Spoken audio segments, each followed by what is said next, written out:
আজকে বাটি চালান দিয়েও নিষিদ্ধ লীগকে খুঁজে পাওয়া যাচ্ছে না। আমরা দেখতেছি যে জামায়াত ইসলামী শিবির যারা, এরা প্রত্যেকে বিভিন্ন জায়গায় তাদের মন মতো চলে।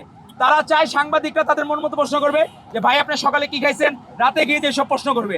কিন্তু আপনারা যখন বাংলাদেশের ব্যাপারে জানতে চাইবেন, তখন দেখবেন বাজেটে কোনটার মূল্য বৃদ্ধি, সেটার প্রতিবাদে তারা মিছিল করতেছে।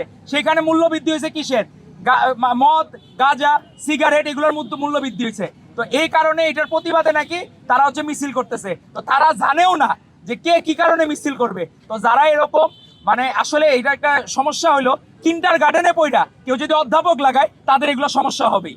এটা খুবই স্বাভাবিক বিষয় যে কিন্ডার গার্ডেনে পড়ে আপনি অধ্যাপক লাগানোর অভ্যাসের কারণে আপনারা জানেন না কোথায় কি নর্মস মানতে হয়, কোথায় কি করতে হয়। আপনাদের আচরণ হয়ে গেছে ৭১ পরবর্তী সময়ে রক্ষী বাহিনীকে কেউ কোনো প্রশ্ন করতে পারতো না, সাংবাদিকরা প্রশ্ন করতে পারতো না। আজকারা আপনারা সেই রক্ষী বাহিনীর অনেকটা ভূমিকা নিয়েছেন সাংবাদিক বন্ধুদের উপর হাত তোলে এই নিষিদ্ধ লীগের ট্যাগ দিয়ে। আমাদের সাংবাদিক বন্ধুরা এখন যারা আছেন, প্রত্যেককে আমরা দেখেছি ২৪-এর গণ অভ্যুত্থানে তাদের বিরোচিত ভূমিকা ছিল। আজকে আমরা এই পাশে যে কথা বলার অধিকারটুকু পেয়েছি, সেখানেও আপনাদের অবদান ছিল।